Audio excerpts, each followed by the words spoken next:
जरा कौतुक केलं म्हणून शहाणा होऊ नको, अभ्यास थोडा कर असं म्हणत आजीनं शेवटी आम्हाला घालवलंच. एवढे तुकडा करून टाकायचा नाही बाकीचे, मग तुम्हाला किती छोटी मोठी तुकडे लावायचे तसे करा. तर hello guys, welcome back to my channel. तर आत्ता बरोबर संध्याकाळची वाजले 6. तर आज शनिवार आहे. तर शनिवारी म्हणजे इथं बाजारपेठ असते मोठी. तर प्रत्येक पहिल्यांदाच वाळकी मच्छी न्यायला लागलाय तिकडे सांगलीला. तर आपण आता तेच बघणार आहे. आम्हाला तरी दोघांना काही नॉलेज नाही त्याबद्दल, की कुठली मच्छी घ्यायची की काय घ्यायचं आणि दर काय कसं काय काय काय. तर आपण आता जाऊन बघू नेमकं काय होते. तर चला. तर आयुष्यामध्ये पहिल्यांदा आपण आज मच्छी बघायला आणि आणायला चाललोय. खरं म्हणजे कोकणामध्ये असताना दररोज मच्छी दिसते येताना जाताना, वास पण येते त्याचा, त्यामुळे उलटी झाल्यासारखं होते. पण ही वाळकी मच्छी आहे त्यामुळे तिला वास थोडा कमी प्रमाणात असेल, त्यामुळे आपण तेवढा वास सहन करू शकेल. त्यामुळे मी आता आलोय. तर व्लॉगसाठी काय पण करायला लागते, त्यामुळे एक लाईक या व्लॉगसाठी बनतोयच. तर आता आपण सगळ्यात अगोदर आपली सायकल पार्क केली आहे, जे सगळ्यात मोठा ऐवज आहे आपला कोकणातला. इथं एक आहे, इथे एक आहे, इथे एक आहे, अजून पुढे एक आहे वाळकी मच्छी, इथे एक आहे आणि इथे एक आहे. तेवढीच आहे. चला. कुठली तरी चुकीची मच्छी नेली तर घरातील आपल्याला पडसपर्यंत मारतील आणि पडलाच का म्हणून आणि पण मानतील. त्यामुळे ज्या गोष्टीचं आपल्याला नॉलेज नाही त्या गोष्टीमध्ये लोकांची मदत घेतलेली बरं. त्यासाठी आपण ह्या काकींची मदत घेऊ. पोस्टातील लोकांना मच्छी पाहिजे म्हणून काकी लगेच उठले आणि आता पुढे तळून खायचे. बारकं नको आहे ते असतील, लांबडी पाहिजे. हां हां, किती घ्यायचे कसे असते किलो ते? आधी हे गिराईक करतो आणि मग नंतर तुम्हाला बघतो असं आजी म्हणून आजीनं अगोदरचं गिराईक त्याला कंप्लीट केलं. आजीला वाटलं आम्ही इथलंच आहे म्हणून आजी ओळख कळायला लागली, पण नंतर त्या काकी सांगत होते की ही लोक इथली नाहीत, घाटावरले आहेत आणि ती पोस्टामध्ये कामाला आहेत. त्यामुळं तुमची जसे पेन्शन जमा लवकर वेळेवर होते तसं लवकर वेळेवर काम करा. मास्टर पोस्टात इथं मी सांगल तेच म्हणत आजीनं परत आम्हाला थांबवलं. चांगली बघून द्यायचा. 400 रुपये किती कसे किलो आहे? 400 आहे ना. जरा काहीतरी कमी करा. काय इमानदारीने कमी करा काहीतरी. त्याला गावाला न्यायचे. किती 2 किलो आहे. किती घेणार आहे? किलो पाहिजे. अर्धा किलो द्यायची. अर्धा किलो आहे. किती घेणार? बळी बळी बोलतात तिला. सुरमई नाही काय? सुरमई नाही काय? ते खारवलेली खोदा पहाडवर निकला चिवा असं म्हणून आजीनं अर्धा किलोचं वजन हुडकायला सुरुवात केली. खरं म्हणजे अर्धा किलो कोण घेतच नाही, जास्तीत जास्त लोक 1 किलो आणि 2 किलोच घेतात. त्यामुळे आजीला वाटलं आम्ही घाटावरले त्यामुळे आता 10 किलो घेऊन जातोय वाटतं. पण आजीच्या सगळ्या इच्छावर पाणी पसरून दिले आम्ही आता, आणि आजीला अजून अर्धा किलोचं वजन गावलेलं नाही. तर वजन गावासपर्यंत आपण एक मच्छीपासून एक एंट्री मारून घेऊ. चवना आणि ही वागती. शतले पाप केलेत पण मापात पाप कधी केले नाही असं म्हणून आजीनं वजन करायला सुरुवात केली.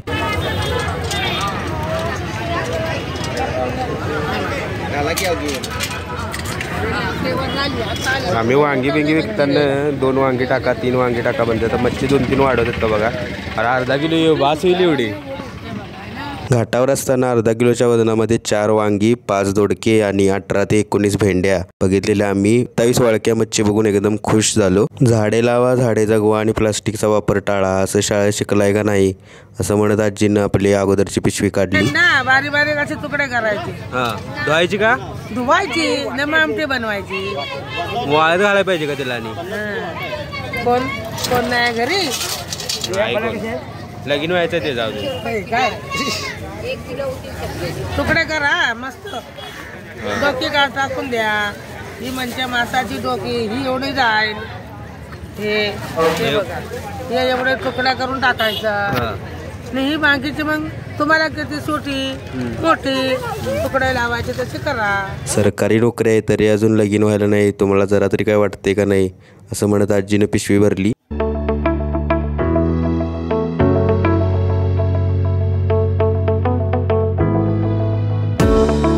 एक मासा असलं काय त्यात?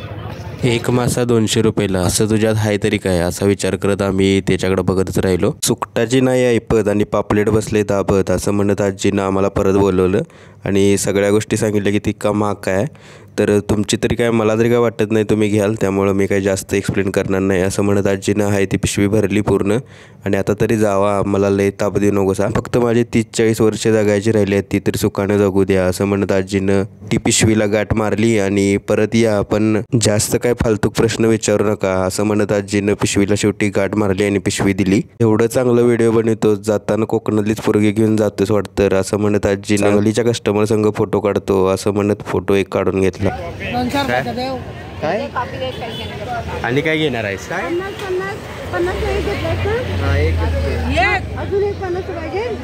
इंजिनिअरिंगला असताना पोरींना कॅफेमध्ये घेऊन गेल्यावरती कॅफेचे पैसेसुद्धा पोरींना द्यायला लावणारा आमचा मित्र आजीच्या 10 मिनिटाच्या कॉन्व्हर्सेशनमध्ये एवढा गुंतला की आणि त्यानं 200 रुपयाचं मासं घ्यायचं ठरवलं आणि यावेळी आता वेगळं मासं घ्यायचं ठरवलं. एवढं सगळं मासे तर वाढले. घाटावरली माणसं जेवढी म्हणतोय तेवढी बाद नाहीत असं म्हणत आजीनं दुसरी पिशवी भरायला सुरुवात केली. तरी पण आपल्याला हे किती दिवस चालवता मावशी? एका दिवसात पण फुटतं हे. एवढं एक छोटं आहे ना आणि ते मोठं ते मोठं ना फुटलं सुकावून ठेवायचं. अजून घाला त्यात आणि ते मासे पण घाला 4 फुटले ते बारकं बघायला. चांगली शोभते मात्र ते बस सोडा. वाकटी बोलतात. काय वाकटी? हा छोटी वाकटी ही तर खूप टेस्टी लागते. खूप टेस्टी लागते. माझ्या जवळच्या भावाच्या लांबच्या मुलगीचं लग्न पुढल्या महिन्यात सांगलीमध्येच आहे. आमची सांगली अशी, आमची सांगली तशी, आमचं कोल्हापूर ह्या, आमचं कोल्हापूर ते. मी खरंच बघायला येणार आहे. काय काय धावताय, काय काय खायला घालताय बघतोच. कोकणची माणसं साधी आहेतच आणि साधी राहणारच, पण घाटावरची लोक कसे आहेत हे बघायला मी नक्कीच येतोय. तुम्ही पण या. व्हिडिओ आवडला तर नक्की लाईक करा. पोरगं खरोखर कष्ट करते. जरा कौतुक केलं म्हणून शहाणा होऊ नको, अभ्यास थोडा कर असं म्हणत आजीनं शेवटी आम्हाला घालवलंच. अरे भाई एक रुमाल देना मनीष.